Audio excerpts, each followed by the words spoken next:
What's up, everybody? We are now in Nimbasa City Gym, and the first thing you always do is talk to this Clyde guy who gives you a fresh water.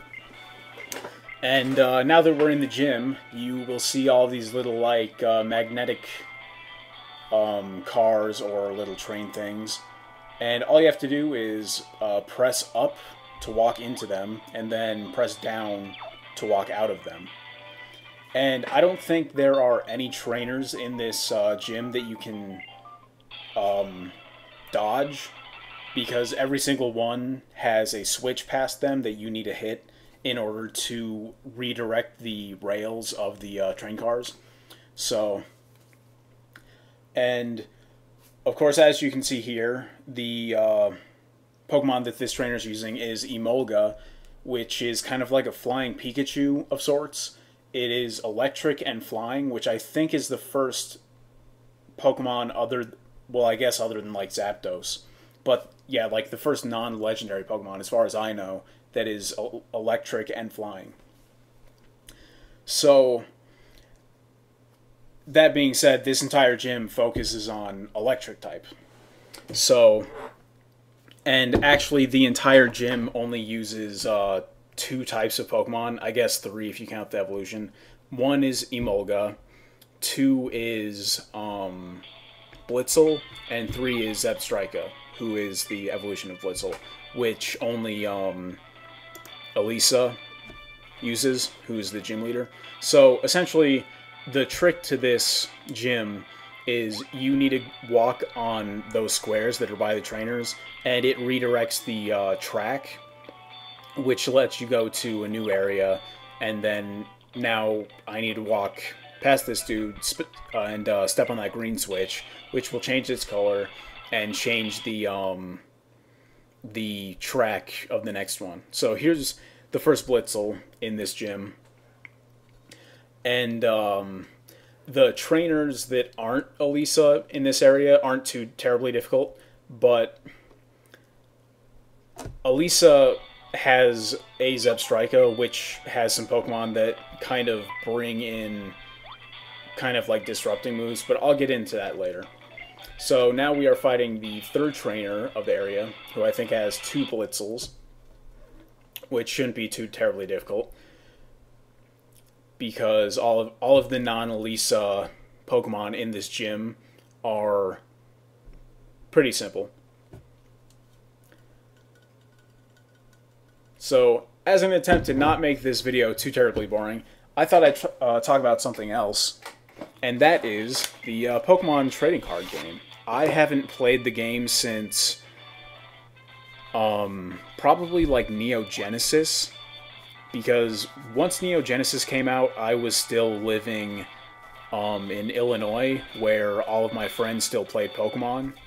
And then after like the second Neo Genesis came out, I think I moved to, although maybe it was the third or even fourth, I moved to New Mexico, and, you know, I didn't have any friends that played Pokemon, so I couldn't really, you know, keep on playing because I didn't know anybody who still played. So I kind of got out of it, and then one day, not too long ago, I thought, you know what? That was such a huge part of my childhood. Like, when I was a kid, I played so much more more of the Pokemon trading card game than I ever did of any Pokemon video game. So, yeah, by far when I was a kid, like, the biggest part of Pokemon for me, personally, was the trading card game. And nothing else came close. Like, I watched the anime, but, you know, it didn't, like, kind of, like, control my life the same way that, you know, the TCG did. Because I just absolutely love the TCG. So, anyway, I'm kind of starting to get back into it. I bought, like, a couple of theme decks for me and a friend to kind of play with. And I gotta say, it's still really, really fun. But anyway, we are now battling Elesa, and I should probably talk about that. So, Elesa has two Emolgas, and their main attack is Volt Switch, and Volt Switch does damage, and then after it deals damage, the Emolga switches with another Pokemon. So it's kind of like a little bit like U-Turn, although U-Turn, I think, transfers like stat changes and stuff like that, and Volt Switch doesn't. So it's kind of annoying if you're facing a Pokemon with Volt Switch and you're using an attack, specifically for them. Like, for example, I could use like Rock Throw with my Girder because they're part flying, and that would be super effective.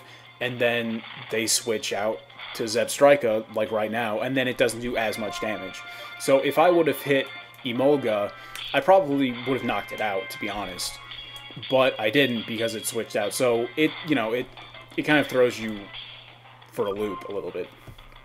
And other than that, Emolga has Aerial Ace, Pursuit, and Quick Attack. So nothing too, terribly surprising there.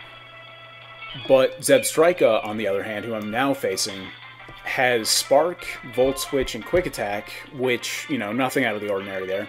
And then its final attack is Flame Charge, which is kind of like, a pretty surprising move.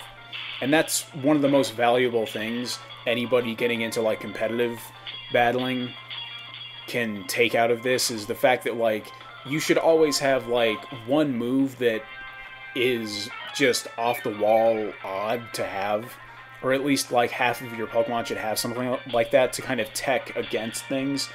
Like, for example, with this Zebstrika, I pretty much can't use my Snivy or my Servine as it is right now because it has Flame Charge and it'll just like absolutely destroy it. So it's a really good tactic that you can bring into like online battling. And speaking of my Servine, I think I try to avoid it at all costs to use it, because when it comes to Emolga, I can't set up my typical combo of Leech Seed and then Mega Drain, because when I use Leech Seed on something that has Volt Switch, it'll just use Volt Switch and get out of there, and it will no longer be seeded. So that kind of totally destroys my Snivy/Servine strategy.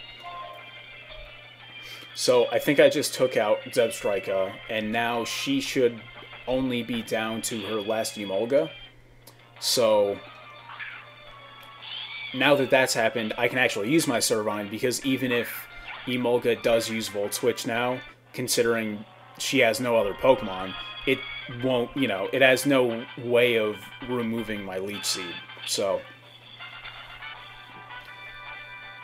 now that it's just me against her Emolga, it should be just a matter of me, grinding it down. Although, the thing about Emolga is it's part flying, and it has Aerial Ace, so... And for some reason I thought it had Acrobatics, which Acrobatics is kind of a cool attack because I think it doubles its attack power. The attack power of Acrobatics is doubled if the defending Pokemon or the target Pokemon doesn't have any items attached. So it's kind of a good single player like storyline move, but once you get into online battling, it's kind of useless because in reality, like, nobody uses Pokemon without any items. Although I think pretty much like everybody can use Acrobatics, so that's another really awesome move, along with like Grass Knot, that's kind of like disrupting tech move, where you can throw that move onto a non-flying type to kind of tech its weaknesses. So anyway, there we just took out Emolga, and that means we have officially defeated Elesa. So she's going to give us the Bolt Badge, and along with that she's going to give us the TM for Volt Switch, which is number 72. So, and also I failed to mention this, but the easiest Pokemon to use for this gym by far is Sandile, because it has a complete immunity to all electric attacks. So it's pretty damn good. Although I think it may... No, it doesn't have a weakness to flying. So, yeah, realistically, it doesn't have a weakness to any moves that this gym has to offer. So, Sandile is like an amazing Pokemon to use for this if you find yourself in a situation where you just really need one Pokemon to kind of, you know, bring your team together for this battle. But anyway, that's all for this battle, and I believe the next video is going to be Route 16 and Lost Lorn Forest. So I'll see you there.